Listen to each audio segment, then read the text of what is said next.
Nosso tema de hoje nesse feriado é lúpus e eu estou conversando com o reumatologista, Dr. Narciso Volpi Júnior. Dr. Narciso, antes de voltar com as minhas perguntas, deixa eu trazer aqui a Jussara. Ela falou que uma amiga dela tem lúpus, mas as manchas foram brancas e não vermelhas. Isso é normal?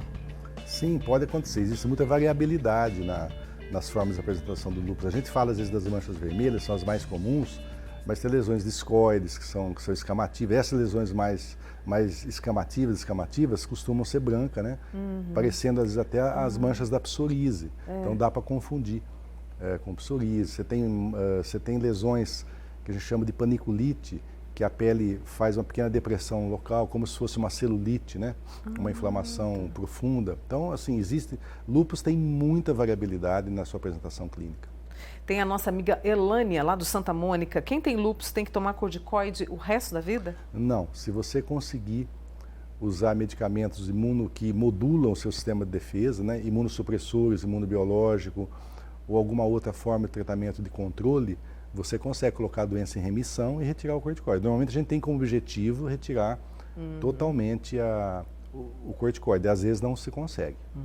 Tem a outra amiga nossa, a Márcia Beatriz, gostaria de saber como é diagnosticado, pois sim, sente todos esses sintomas e sinais que a gente trouxe. E eu até gostaria que você falasse, Narciso, sobre a questão do FAM. Certo. Né? Porque muita gente entra em desespero quando dá positivo. E ela falou que tem dores nos braços, nos pés, nas reumatologia é muito comum esse fato, a gente não ter um marcador que define a doença. Se você pega, por exemplo, na endocrinologia, uma glicemia muito alterada praticamente define o diagnóstico de diabetes, né? Mais de uma vez, principalmente. Agora, na reumatologia, nós não temos essa facilidade. Então, o diagnóstico sempre cai naquela situação de você montar um cenário, montar um quebra-cabeças. Então, minimamente, algum sinal e sintoma característico, a presença do FAM positivo de um determinado tipo. O FAM é um exame que você tem a diluição e a imagem do microscópio que você enxerga. Então você combina, por exemplo, FAM título 1 para 640, é o sangue diluído 640 vezes, é um FAM positivo forte. Se ele for homogêneo periférico, que você está enxergando ali no microscópio, de acordo com padrões pré-definidos, isso já define um FAM típico do lúpus.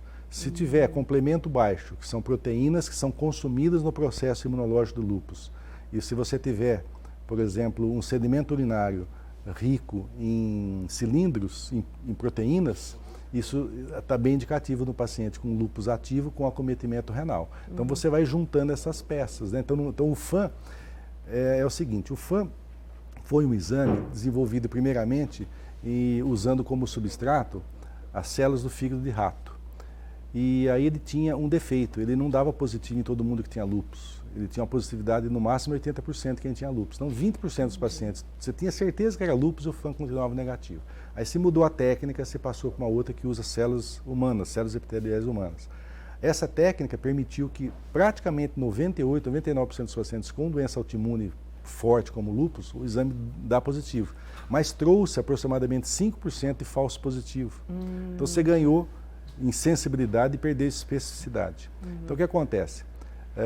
Pessoas sadias, parentes de reumáticos, tiroidite autoimune, síndrome de Sjögren, que é uma doença autoimune que dá boca seca, olho seco e um pouco de artrite, é muito comum também, pouco diagnosticada, também dá FAM positivo, artrite reumatoide, algumas infecções crônicas, um paciente, por exemplo, com tuberculose, hanseníase, pode ter FAM positivo. Entendi. Então, assim, o FAM positivo, ele não significa doença e não significa que é lúpus. Então tem que ser interpretado num contexto maior. Antes de trazer outras perguntas, que o nosso tempo está aqui acelerado, deixa eu trazer o prognóstico do lúpus. O doutor Narciso mandou para a gente, da Sociedade Brasileira de Reumatologia, um resumo para vocês entenderem. Melhorou muito, então, nas últimas 3 décadas, por um né? monte de motivos, desde o diagnóstico mais precoce, novas drogas, novas abordagens. Você, às vezes, é mais incisivo no começo da doença de um paciente que tem o potencial para desenvolver uma doença mais grave. As equipes multidisciplinares que conseguem entender melhor. A gente depende muito de receber o paciente precocemente. E quem que vai estar com esse olhar lá? É o clínico, é a enfermeira, é a fisioterapeuta, é todo mundo que tem contato com esse paciente, entendeu? Entendi. O próprio familiar, que às vezes é mais atento. Então, assim, o paciente, para chegar no lugar certo, precisa que todo mundo tenha um certo conhecimento, como nós estamos fazendo hoje, Exato. conversando sobre a doença. Isso desperta algumas pessoas a possibilidade da pessoa ter uma doença autoimune e vir mais cedo. Então o prognóstico melhorou muito. Há 30, 40 anos atrás, 50% falecia em 5 anos. Nossa! Hoje, no máximo 5.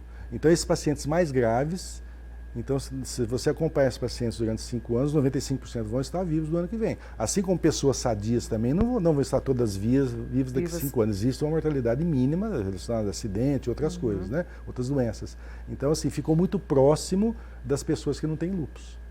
Deixa eu trazer também aqui, olha, como conviver com a doença, eu achei isso sensacional.